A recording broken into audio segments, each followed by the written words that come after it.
Part 5 of the story of Esther. Esther invited Haman and Achashverosh to the second feast. And this time when he invited them together, as we mentioned in the previous podcast. And this already started what was going to infuriate Achashverosh with an incredible amount of jealousy.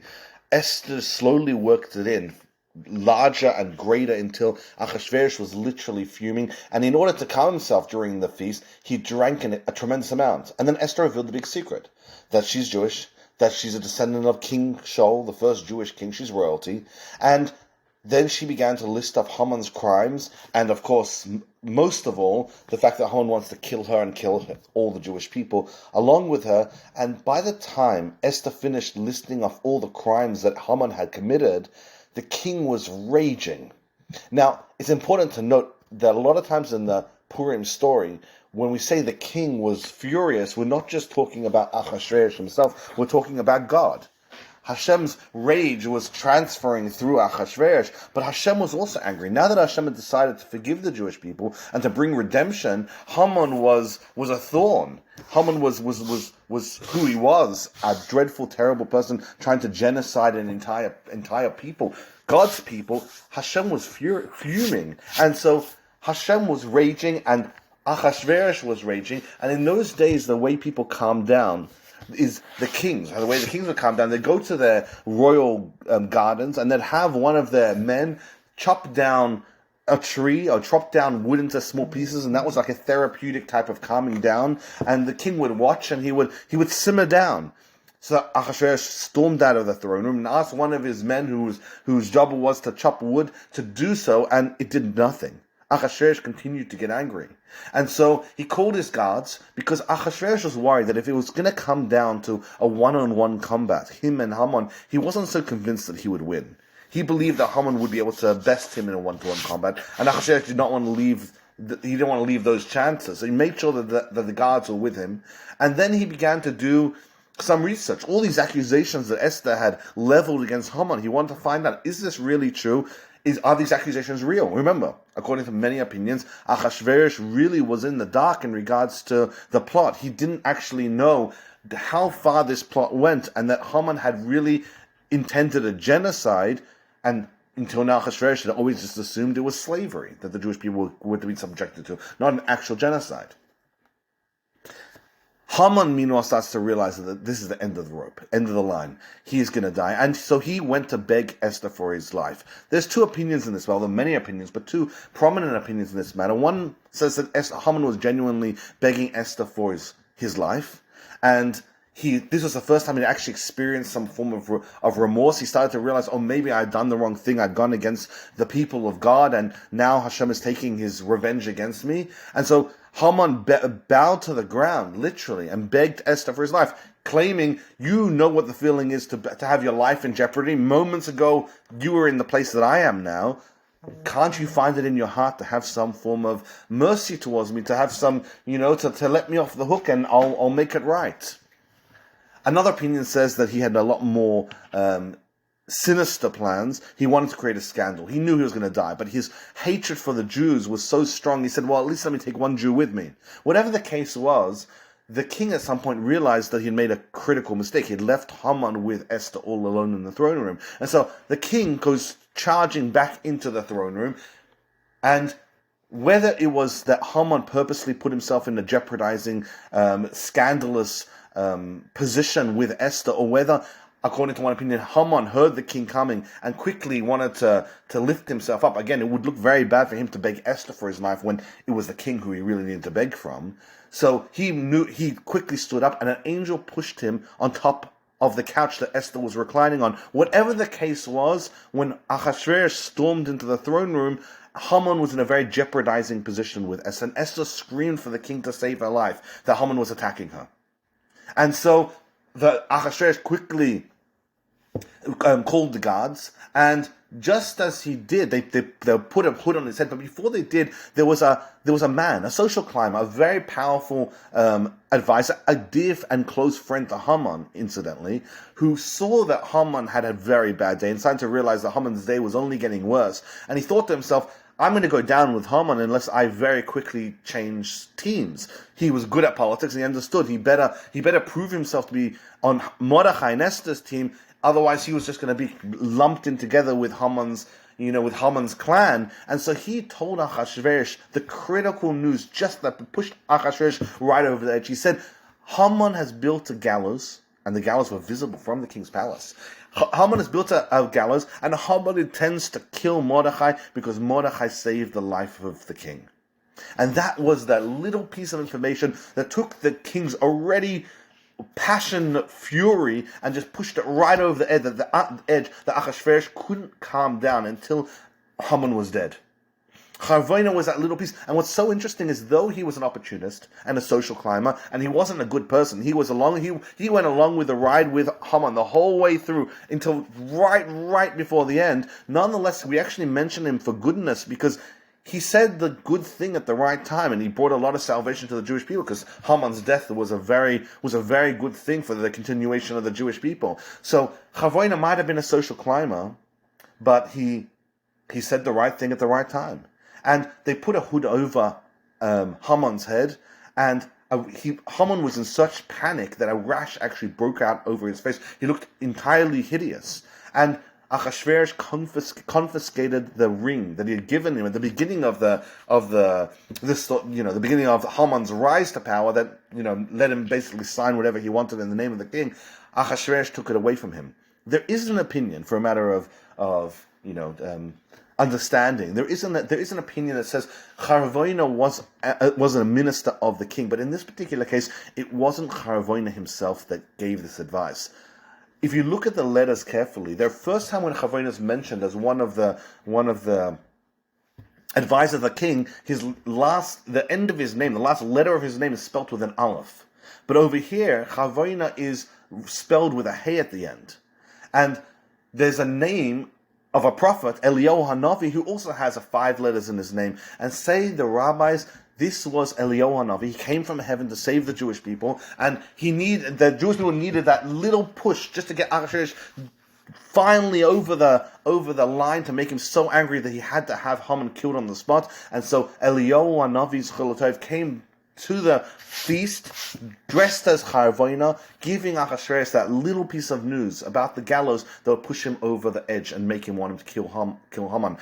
That information was also very critical. The reason why is because Achashverosh didn't want everyone to hear that the reason why Haman was killed is because he assaulted the queen in the palace. It didn't look good for optics. Achashverosh needed a better excuse, a more diplomatic, a more acceptable excuse for why Haman was killed. And saying that Haman was killed because he wanted to kill someone who was so close to the king. Mordechai was now a favorite of the king, and Mordechai had saved Achashverosh's life, and Haman wanted to kill Mordechai. That really sat well with Achashverosh. So now that Charvoina piped up and said, oh, and Haman also made the gallows, Achashverosh said, well, in that case, that's the reason I want to kill Haman. And so he put the focus of the assassination, of the killing, on the fact that he had tried to kill Mordechai, not the scandals that Achashverosh didn't really want to kind of get out of the palace walls and everyone to be talking about. Haman was tasked into the hands of Mordechai to do the actual killing, which is very interesting. Achashverosh wanted to set the records where he stood and where his alliances stood, and so he made it absolutely clear that he was on Mordechai's team. And like we already mentioned, now that Achashverosh understood the prophecy or the prediction that his kingdom would be taken over by a Jew, and he understood that to mean his own son, he didn't feel so threatened by the Jewish people. He wasn't so anti-Semitic. He wasn't a good person. From beginning to end, he wasn't a good person. But his deep rooted anti-Semitism, that came from something that was very territorial. He believed he was going to be taken over by a Jew. Now that was the greatest source of pride. He was kind of had assurance now that his son Darius II would take him over, and that brought him incredible joy. So now he felt very close and very aligned with both Mordechai and Esther, and having Mordechai kill Haman was a very, very good message that Achashverosh now wanted to send to his 127 strong kingdom empire. And so he told Mordechai to hang Haman on the very gallows that Haman had prepared for Mordechai. They were the same height. It fit. In fact, when Haman was setting up the gallows, he understood that him and Mordechai were the same height, and he tested it on himself. It had been tested by Haman, and it ended up killing Haman. Along the way, there's a very interesting discussion that the rabbis literally have the whole correspondence, the conversation between Haman and Mordechai. Haman trying to wiggle his way out, trying to manipulate Mordechai to get out of being killed. And then once he realizes that there's nothing to be had, and Mordechai absolutely is committed on killing him, to at least get an honorable death. He begged Mordechai. He said, I'm an important person, not even for my sake, but for the position that I carry. It would be very bad for the kingdom for such an honorable person wearing honorable clothes to be hanging from a gallows. Hanging from the gallows was the way that, very unhonorable people, low-class people were killed. Honorable people were killed by sword, had their heads chopped off. Haman wanted an instant death, and Haman wanted an honorable death. And Mordechai knew that Haman, his agenda was always aligned to destruction of the Jewish people. And if Haman were to be given an honorable death, his decree would have a lot more standing. It's almost like his decree wasn't the reason. It was just an inner fight that caused him to lose grace and be killed. But if he was to die an unhonorable death, it would lay a massive shadow on his entire decree. And Mordechai knew that. And Haman tried to manipulate Mordechai, but Mordechai said, "That's not going to happen. You're going to die an extremely dishonorable death, a public death, a hanging, and everyone's going to see and everyone's going to mock you, and that way the decree of genocide against the Jewish people is going to be mocked and discarded as well." What's interesting is Haman was killed. He was hung on the very gallows that he made, and there was plenty of space. His sons were hung along with him. When they were hung, and how many batches of 10 sons were hung is a discussion of its own for another podcast. But Haman wasn't just hung alone. At least at the beginning he might have been alone, but his sons joined along with him, and his sons were dreadful, horrible people who very much deserved the death. It wasn't just by extension of being related to Haman. Once Haman was killed, it says, "V'chamas hamelech shachacha," the king's anger subsided. But the terminology makes it sound like that he had a double anger. What was the double anger? So the Gemara talks about it, and the Gemara says it wasn't just Achashverosh's rage, God's rage was raging until Haman died. And once Haman was finally dead, Hashem calmed down and Achashverosh calmed down. The Gemara also gives another opinion and says that Achashverosh, once his anger was fully woken up against Haman, he understood that Haman hadn't just tried to kill his present queen, but Haman was entirely responsible for killing his previous queen, Vashti. And so, until Haman was dead, Achashverosh was raging over both the wives, that either one was almost lost and one was entirely lost. And so, Achashverosh only calmed down when he understood that Haman was dead and his body was hanging from the gallows.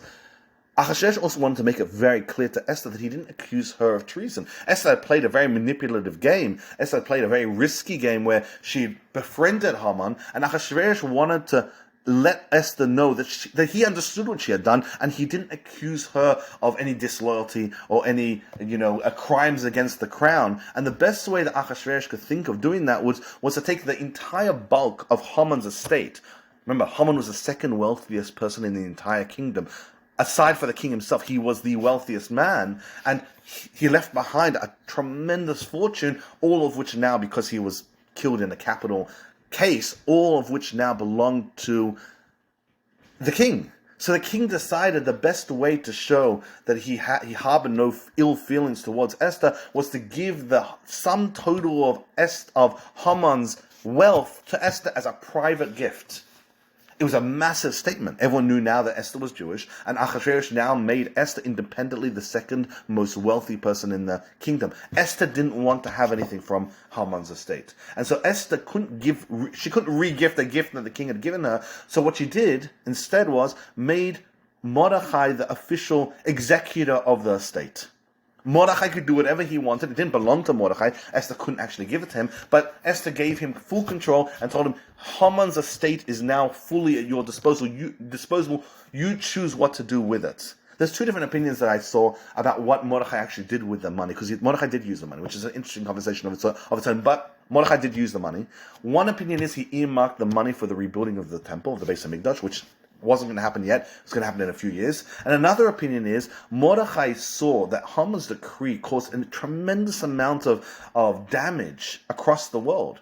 People treated Jewish people and Jewish property like it was worthless because they were so excited about this death date that was planned in the future that they were already harming, they were already killing people, and they were already damaging so much Jewish property. Mordechai said, well, Haman's responsible for that. It's only appropriate that his money goes to compensate all the Jewish people that have lost property and lost so much damage due to Haman's decree. So Mordechai started giving out payments to people that had been looted and been destroyed, as an extension of Haman's decree.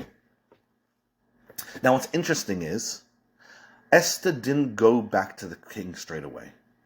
The decree had not yet been absolved. That's what most people don't realize about the Purim story, which is such a fascinating detail. Haman was dead.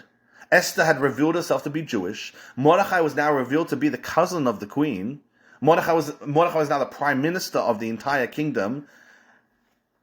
Haman and his allies were terrified, but the decree against the Jewish people for the 13th of Adar, gathering up arms and genociding the Jewish people, still was very much in effect. It was business as usual. The king hadn't abolished that decree, and Esther and Mordechai held back. They didn't rush into the king and beg. And there's two reasons that are given. There's many reasons, but two reasons that we'll mention here. One is Esther had already asked a lot from the king, and Esther understood that it wouldn't be good and wouldn't be a tactical approach to go into the king right after he had gifted her life, in spite of the fact that she was Jewish, and, gifted Mordechai such power to come running back in to ask for another favor. Esther said, you know what, let's let the dust settle. Let's wait until the king calms down. Let's wait some time. In the meantime, Esther encouraged the Jewish people to pray and beseech God to get rid of the decree. And Esther said, let's let some time go by. Then I'll go back into the king and ask for a new favor. I can't ask for a new favor right after getting all these string of favors that I've already gotten. A second reason, Mordechai was very concerned that if they were to undo the decree, people wouldn't take it seriously. The decrees had been sent to all 127 kingdoms across Ahasuerus' world-spanning empire, and Mordechai realized the messengers had gone out, they hadn't come back yet. He's going to send another group of messengers. What's there for anyone that receives the second set of messages to say, well, actually, we believe it, and we'll honor it? They'll say, no, we'd rather follow the first one. Mordechai thought it would be better to not bring up the topic, wait for all those messengers to come back to the capital Shushan, and then prepare the second set of letters and send those very same messengers out to the same places they had gone. People will recognize them. They'll understand that the first set of messages to genocide the Jewish people obviously has been revoked because the same messengers have come back with a revision of the decree. So they waited. They waited over 2 months, which is a very long time when you think about how many people's lives were at stake, but they waited. And once the time was over, Esther went back into the king. And Esther fell to the floor, and she wept and she pleaded for the king to remove the decree, the plot of Haman. And her weeping was so emotional and so heart-wrenching, the king was entirely moved. And he decided at this point he is going to help Esther remove the decree. To such a degree he was moved. Earlier on, we had this dynamic of the king extending his scepter, which is what he ended up doing. Whether he was forced to or whether he did on his own volition is a topic that we already explored. But this time, when Esther begs for the lives of the Jewish people, for the decree of genocide to be abolished, the king actually handed the entire scepter, the whole stick. He gave it to Esther, saying, "Do what you wish now. Whatever you want to undo, whatever you want to do, you do it." Esther was very wise, and instead of accepting the scepter and doing whatever she wanted, which is from the playbook of what Haman had tried to do, hiding and shielding the king from everything that was going on in the kingdom so he could run the kingdom to his own desires and wishes, Esther handed the scepter back to the king and told the king, "I don't want to go behind your back. I don't want to do anything without your actual consent. Let's do this together." It was the best approach, because now the king was on board, and now the king was set and dedicated to help Esther to abolish this decree. Now, there were a few things that you have to realize were already in the favor of the Jewish people at this point. The queen was Jewish.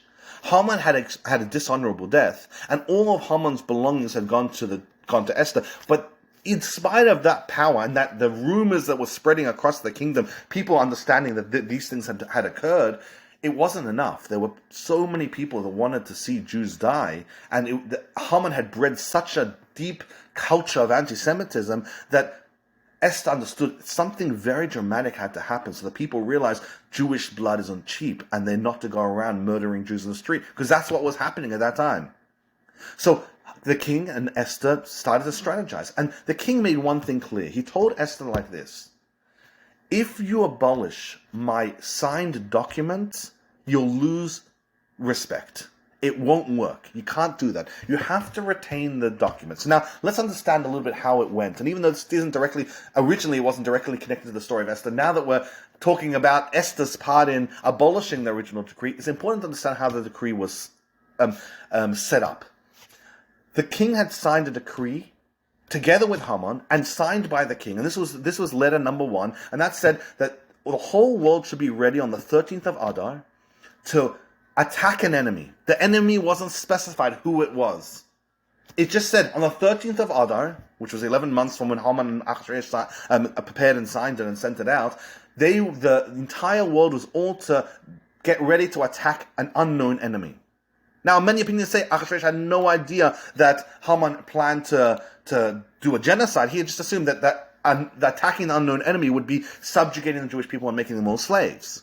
Now, at the same time that letter was sent out, Haman, behind the king's back, made a second letter, attached it to the first, and this one he didn't give out to everyone to publicize on the street corners and in the marketplaces. These are only for the 127 governors. And in that second letter, which wasn't signed by the king, it was only signed by Haman, it said that the people that are going to be killed on the 13th of Adar are the Jewish people, and the decree is not for slavery, but complete annihilation, complete genocide. Now, the rumors, of course, were spreading, and that's how, there was anti-Semitism shot through the roof across the world, because everyone understood what it really meant. But the actual official decree that was signed by the king only said that the whole world should prepare for war on the 13th of Adar. So when Esther and Achashverosh were now strategizing on how to undo this decree, the only thing the king made it clear is, don't undo my first decree that was signed by me. Let everyone be in a state of readiness to attack an enemy on the 13th of Adar. Keep that intact. And it's a really interesting discussion that I was going to, and all the hypotheses, all the different scenarios Achashverosh and Esther strategized in order to preserve the king's original decree, at the same time keep the Jews safe.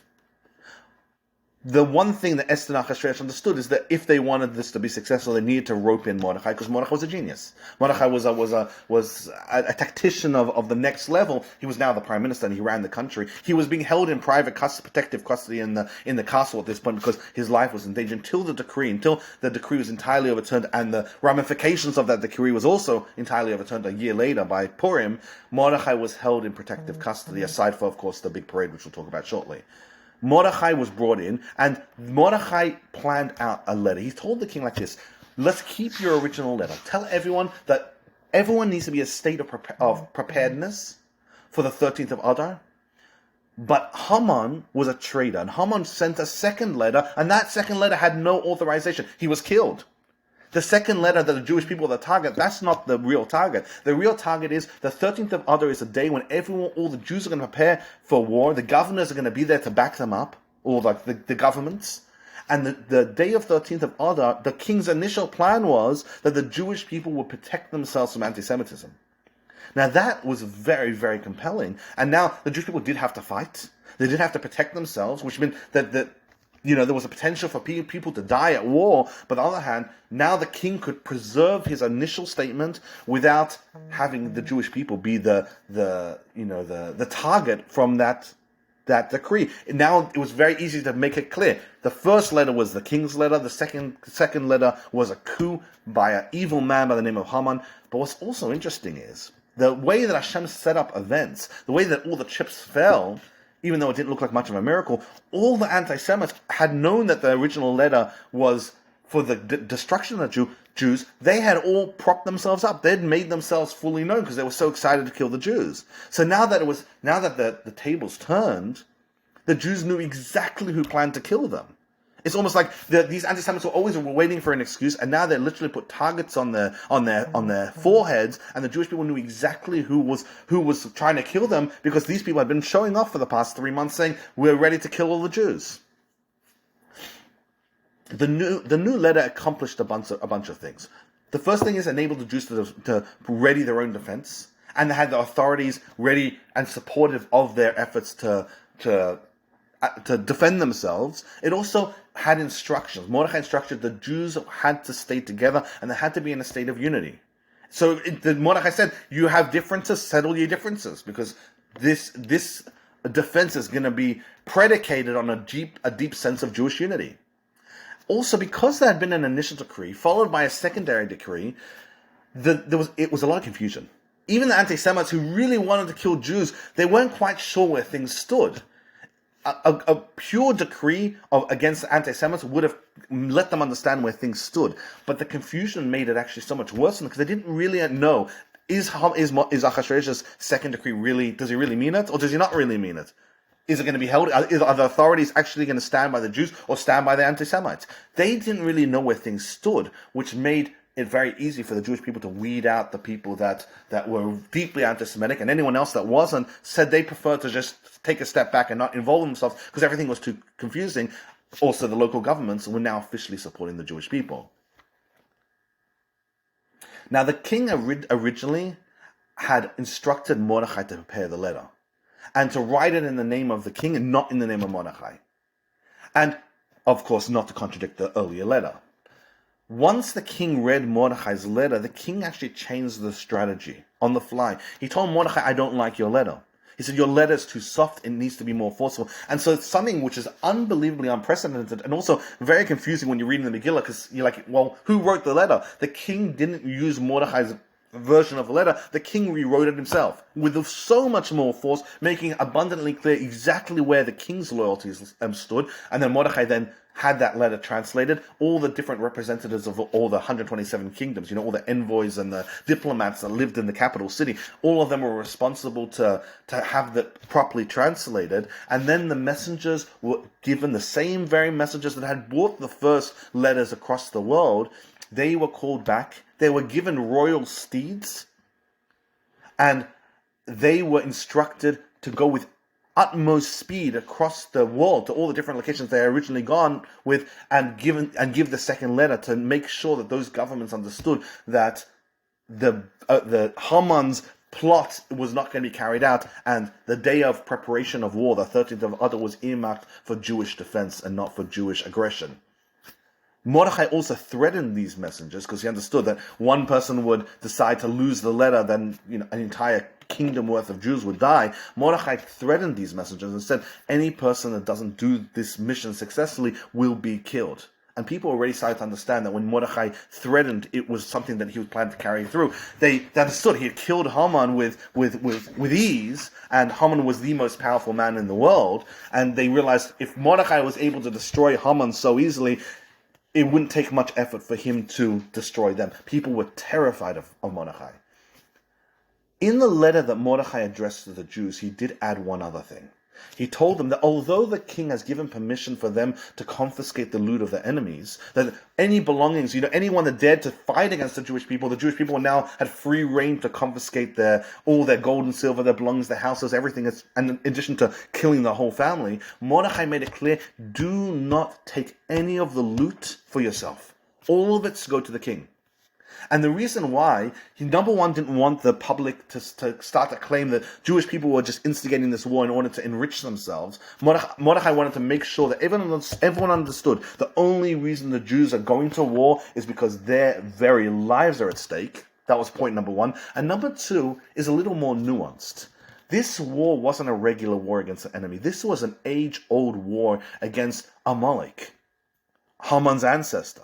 And all those that stood in line and in the tradition of Amalek to destroy the Jewish people. And earlier on in history, Mordechai's ancestor, great-grandfather, King Shaul, had made a mistake in the war of Amalek and kept the loot. Now, he didn't keep it for selfish reasons. He had gone to war against Amalek and he kept the sheep and the cattle because he wanted to sacrifice it to God, but it was a mistake.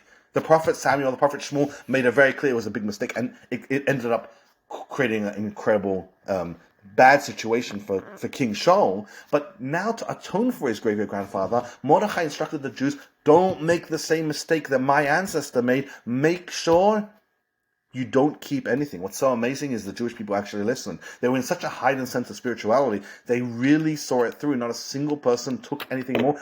To such a degree they kept it, they literally had a full accounting of every person that was killed, every anti-Semite that was killed, and everything he owned to the dollar, fully accounted for, and all of it was sent to Achashverosh's own coffers, and Achashverosh, of course, was thrilled. As soon as this meeting was over, and the second decree was sent out by all of these messengers on royal steeds. The royal steeds, by the way, really reinforced the messengers because they saw king's personal royal, messenger animals, the horses and the speedy camels, and they realized that this was really serious. This was a very personal situation for the king. The king has personally given his own animals for these messengers to come. But once they were all sent out, Mordechai and Achashverosh realized they needed to do something to make a massive display to the world that Mordechai had complete control to do as he pleased from the king. And it's in such an interesting twist of events. The one thing that Haman so badly desired, and as much as he got power, he just couldn't get this, the crown, Mordechai got straight away. Achashverosh and Haman, when they had finished their decree against the Jews, they sat and drank. Mordechai had no interest in drinking, and Achashverosh knew that, so he needed to make some display of friendship towards Mordechai. Achashverosh said, easy, let him wear my royal clothes, let him wear my crown, let him wear my robes. That's to be the greatest sign that I approve of Mordechai. So following the second letters dispatching across the world, Mordechai left the royal palace, even though the rest of the time it sounds like he was actually not allowed to leave the palace. His life was literally in danger. People were trying to assassinate him. But he left the palace wearing royal garbs and a large crown. The verse actually talks about it. And he wanted the locals in Shushan, especially where the anti-Semitism was so powerful in the capital city, to realize they better listen to Mordechai, because Mordechai was really someone to be reckoned with. What's interesting about it, if you look at the actual verse, it talks about techelas, which literally translates as, royal colored wool, blue wool, purple wool. But the rabbis say, no, Mordechai was wearing the royal clothes. In addition, he was wearing his tzitzis. And he was wearing his tefillin on his head while he was wearing a crown. He also put his tefillin on his head. He was trying to send a message. And the Rebbe reads into this. He says, Mordechai was trying to send a message to the Jewish people. Success in the world never means compromising on Judaism, never hiding Judaism. Mordechai was wearing the royal garbs. He had reached the absolute pinnacle of success in the physical world. And Mordechai proudly walked in the street with tzitzis flowing over his royal garbs and his tefillin over his crown. Mordechai was not ashamed in the slightest to be labeled as a Jew. In fact, his very title, Mordechai HaYehudi, Mordechai the Jew, the terminology Jew comes from Mordechai. He was so proud to be a Jew, and he wanted to make it clear to all Jewish people, if you want to be successful in the world, stop hiding your Jewishness. Be proud to be a Jew. Let the world know you're a Jew. They will respect you for it. Don't hide your Jewishness. Young boys danced in front of Mordechai in this procession that Mordechai was now having in the streets. And Mordechai didn't want the honor. Mordechai, the last thing someone like Mordechai wanted is honor and recognition, but he knew he needed it. He took that recognition because he said, let the world see how much Achashverosh admires me, and that way they'll be terrified of going to war against us. Kohanim blew trumpets in the street in front of him, and Haman's 10 sons, and again, as we mentioned earlier on, it sounds like there were a lot of 10-son batches that Haman had. He had a lot of children.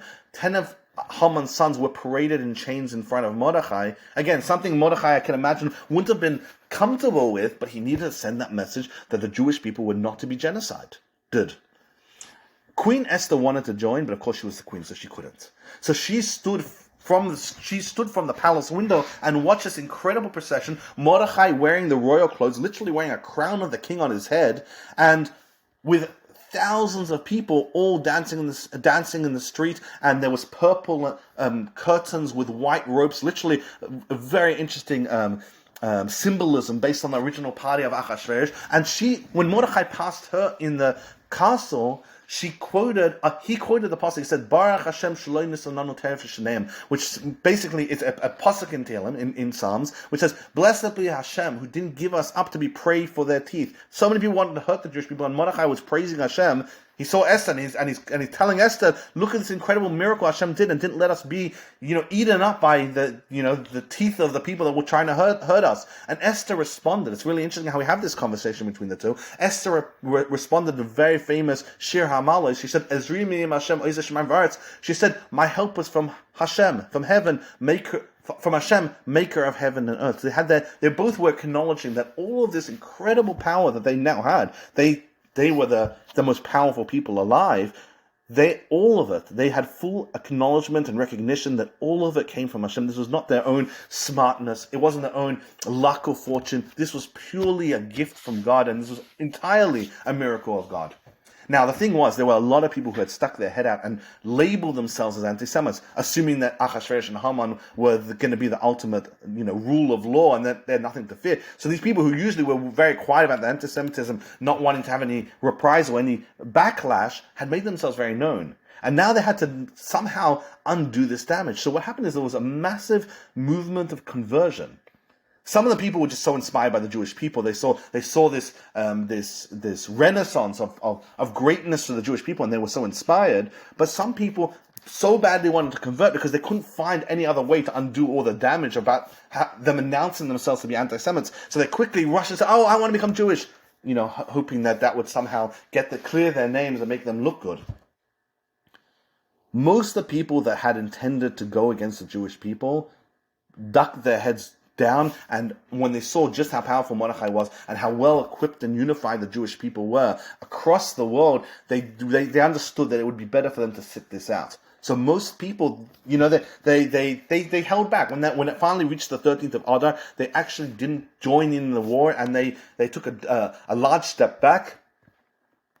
And the Jewish people only had to contend with the genuine Amalekites, the people who had it in their blood that they needed to see Jews die, and they needed to see Haman's vision seen through. Those people actually came to war and decided they're going to pick the 13th of Adar to really see out Haman's vision.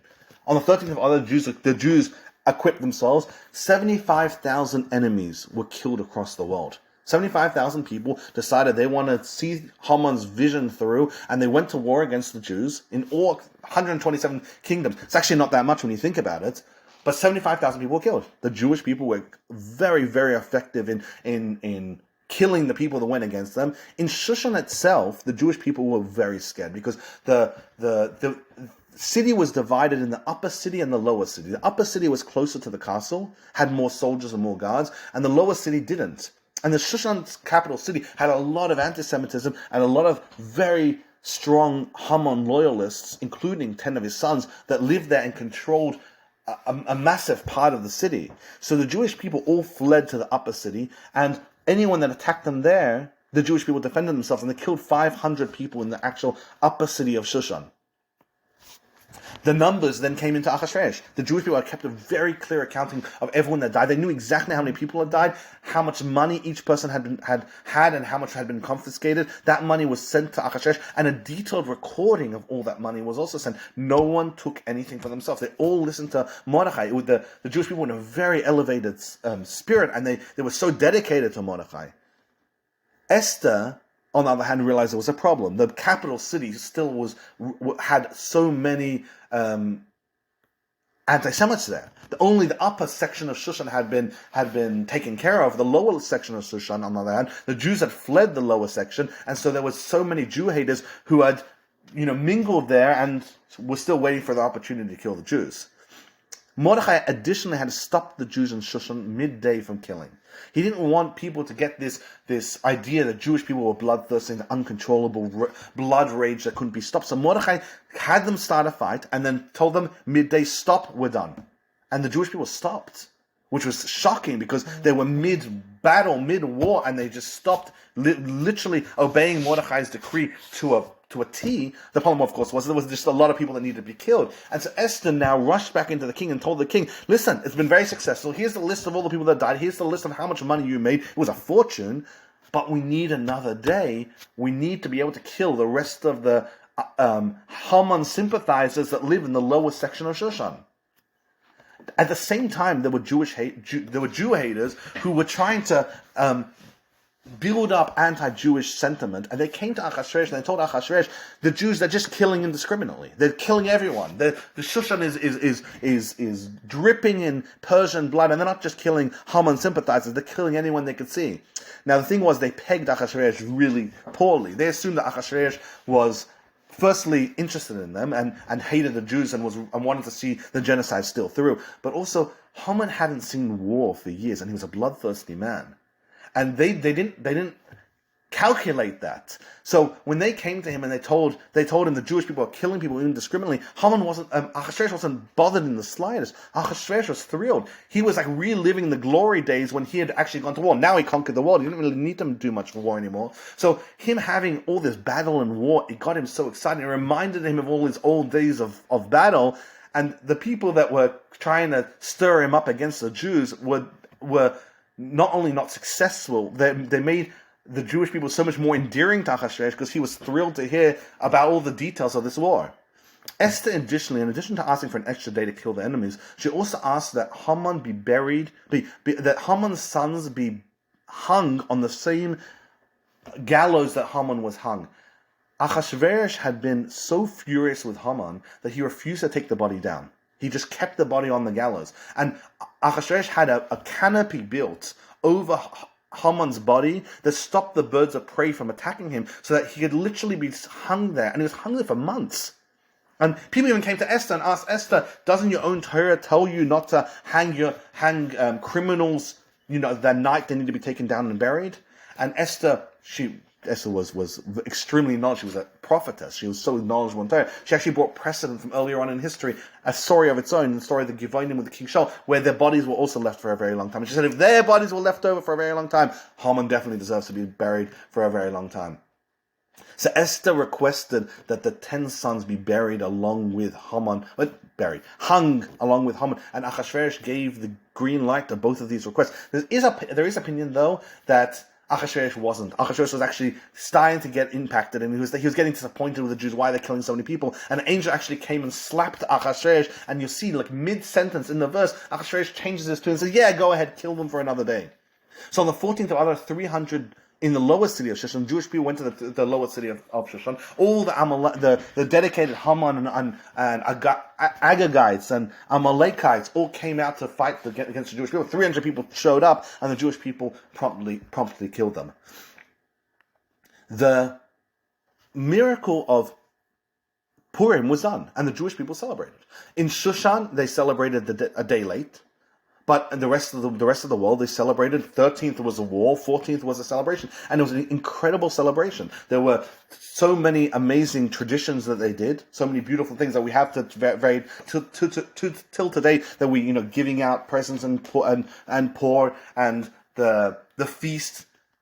Purim is one of the holiest, if not the holiest festival of the Jewish year, and the first year they celebrated it as an extension of thanking God for the incredible miracle. But Esther and Mordechai didn't just want it to be a one-time celebration. Just thanking God, in the year 3405, thanking God for the incredible, miraculous miracle, a miracle that was entirely hidden within nature, the greatest type of miracle.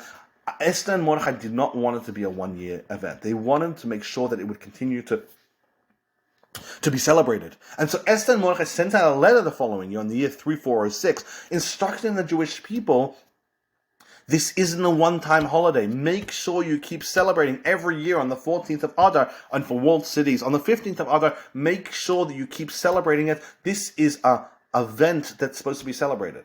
There's an energy to days.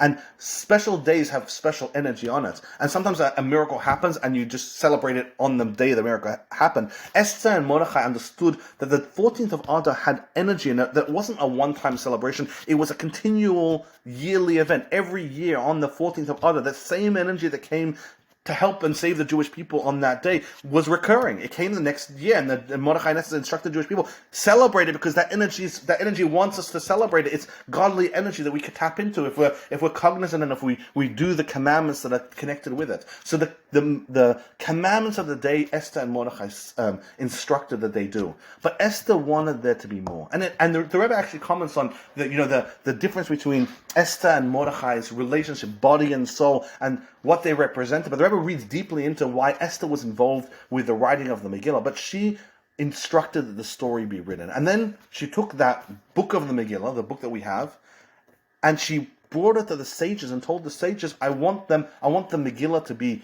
read every year as one of the commandments of the day. Also, but Esther wanted that book of the Megillah to be inserted as one of the official texts of the Bible. Now, that was a very, very tall order, but also it was something that bothered the rabbis, because the rabbis said, listen, we had an incredible miracle, but we're still Achashverosh's servants, and the last thing we want to do is get people really upset, keep reminding them, celebrating, jumping up and down and celebrating, yay, we beat all our enemies, we killed them all. Our neighbors, they were planning to kill us. There's no reason to rub in their face, so they didn't get a chance to do it. And Esther told the rabbis, it's a good idea, but it's too late.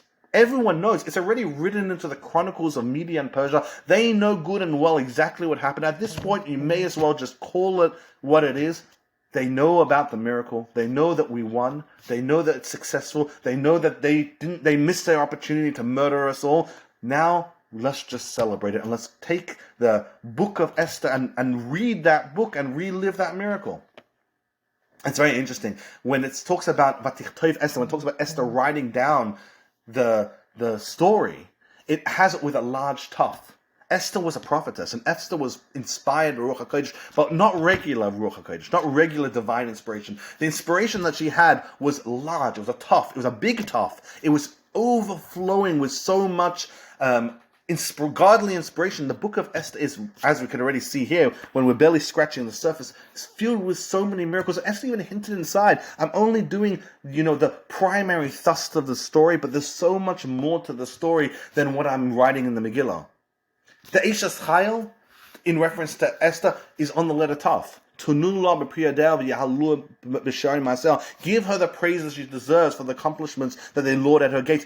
Esther and the letter Taf and the Ruach HaKodesh that she experienced was something that was of unparalleled proportion. And like we mentioned earlier on, when Mordechai tried to get the book inserted as an official book, a text of the Bible, of the Torah, one of the official books, the rabbis weren't willing to do it. But when Esther instructed that it happened, the rabbis actually acquiesced. And the reason is they understood, like we mentioned earlier, that Esther's divine inspiration, Esther's prophecy, was a far higher order than Mordechai's was. And so when Esther requested it, they said, we better listen because she really knows what she's talking about.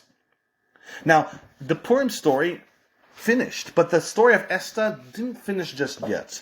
And what happened is Mordechai continued to run the world, continued to run the kingdom. He built the kingdom up until it was so much more powerful, as we'll mention in a moment. But Mordechai threw himself into the government. He threw himself into helping Achashverosh run a very, very successful empire, arguably one of the most successful empires in human history. And Mordechai was at the front of it all. People respected Mordechai, and Mordechai was the type of person that, though he was the most powerful man in the world, running the entire kingdom of Achashverosh, he greeted people in the street. He had so much love and affection, not just from Jewish people, from all people. People genuinely respected him, and he had love of everyone, even though his position could have afforded him to ignore and be rude to everyone. He wasn't like that. Like Esther, a person of deep core of character, and he held himself, and he gathered a lot of respect. The only people that he didn't gather respect was from some of the rabbis. Some of the rabbis were very disappointed with him. He was a leading Torah giant, the leading Torah giant, and now he had dedicated his life to helping Achashverosh run his empire. And they were a little dismissive of Mordechai. They said, now that the story's over, now that the Jewish people won, and the threat of Haman's persecution isn't on us anymore, Mordechai should do what all good Jewish rabbis do: open a book and learn and teach and live the life that's really worthwhile, the life of Torah. And they were so disappointed. Why is he living the life of public? The Rebbe actually comments on the Rebbe says Mordechai had actual self-sacrifice. He wanted to demonstrate to the world and demonstrate to the Jewish people what a Jew looks like in public. So he went about having a public life so he could be a role model to all the Jewish people to understand how to behave. But practically speaking, the pragmatic answer that the rabbis give is that Mordechai understood if he were to step away from Achashverosh would revert right back to his behavior, his anti-Semitic behavior, his evil and counterproductive behavior. So long as Mordechai was hanging around, Achashverosh was a good and just king. But Mordechai knew if he were to step away and to let Achashverosh go to the natural order of things, Achashverosh would turn into the natural monster that he wanted to be. And so he hung around. The good news is, Achashverosh didn't live for much longer. 2 years after the Purim story, in the year 3406, he died, and he was succeeded by a 6-year-old boy, Darius II Dayavish, who was Jewish. Darius II was extremely bright and very righteous as well, the son of Esther and Achashverosh, and he became the next successor of the Persian Empire. His father, with Mordechai's help, had expanded the empire. According to some opinions, even added another 127 kingdoms on top of the 127, many of them islands, remote locations. Mordechai had been so powerful during the times of Achashverosh, he even put a real estate tax and a cemetery tax, and Achashverosh had so much universal appeal because of Mordechai that even with the tax that Achashverosh levied, which would have had people in complete, the real estate tax would have made people furious, everyone just stood by and said, okay, we'll pay it. When Dayavish became king, Dayavish waited a year, 2 years, and in the year 3408, Dayavish officially sanctioned the permission for the rebuilding of the second base of Mikdash, which is exactly 70 years from the prediction. We started at the beginning of the story, and the whole story is all about the 70 years. Yirmiyahu prophesies to be 70 years the Jewish people will rebuild the second temple. And everyone had their calculations. When does the 70 years begin? When does the 70 years begin and when does it end? And 70 years after the actual destruction, not after the exile, not after the heightened power of Nebuchadnezzar, but after the actual destruction, exactly 70 years, Darius II, the son of Achashverosh and Esther, officially sanctioned the rebuilding of the second temple. Now, there are opinions that say that Darius was actually the son of Mordechai and Achashverosh, which is a very interesting conversation. Vayikra Rabbah and other places make it very clear that Darius was the son of Achashverosh and Esther, but it's a very interesting discussion nonetheless. And of course, the Zohar, you can't forget that Esther had a demon side that she separated that had a relationship with Achashverosh, but a conversation of its own. And another interesting detail, a nice closing detail, one of the closing details is a coin was minted with Mordechai and Esther, with Mordechai on one side and Esther on the other side. One of the famous Jewish couples that had coins minted and that were used across the world.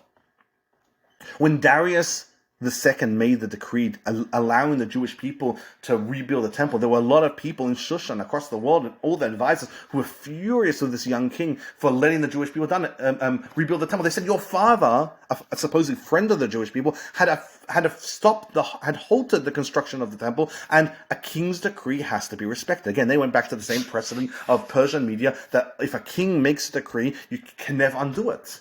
So your father, King Achashverosh, made a decree at the beginning of his reign that the official construction of the Beis HaMikdash, of the temple, the Jewish temple, was to be halted. How are you able to veto that?